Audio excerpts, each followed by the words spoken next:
Dans cette seconde vidéo sur la division, je vais vous présenter la manière dont on pose la division. Ici, nous avons 457 divisé par 4 en opération en ligne.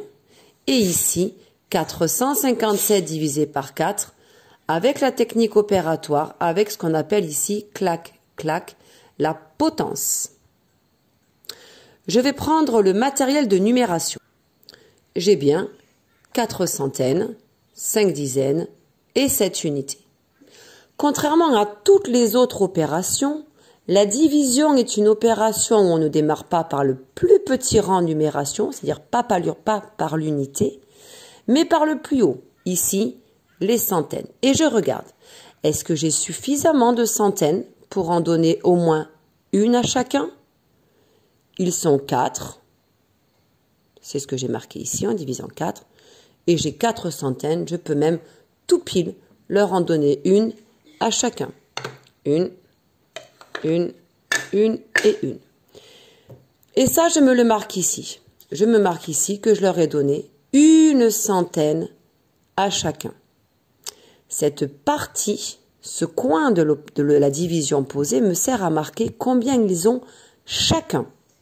Autrement dit, mon résultat de division, c'est-à-dire mon quotient, je le marque ici.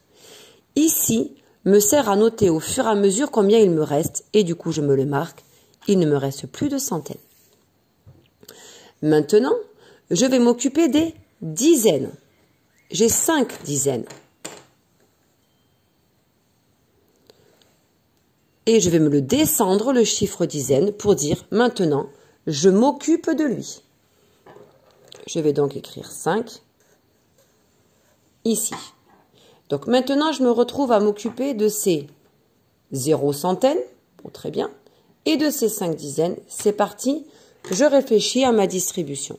Si je leur en donne une à chacun, j'en distribue 4. Une à lui, une à lui, une à lui, une à lui. J'en distribue 4, en effet, 4 fois 1, 4. Et il me reste une dizaine. Je le dis, je leur ai donné une dizaine à chacun. Et je me marque ici qu'il m'en reste une dizaine. Je vais maintenant m'occuper des unités. Pour ce faire, je vais récupérer les unités que j'ai depuis le début. Donc, je me le marque, que j'ai ces 7 unités.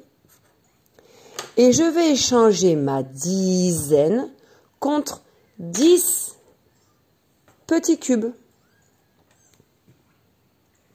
Je me retrouve donc bien en effet avec 17 unités. 10 et 7. 17 unités. Et là, je vais essayer de réfléchir avant de répartir avec mes petits cubes. À mon avis, combien je vais pouvoir en donner à chacun? Si j'en donne un seul à chacun, j'en distribue 1, 2, 3 et 4. Si j'en donne 2 à chacun, j'en distribue 2, 4, 6, 8. En effet, 4 fois 2, 8.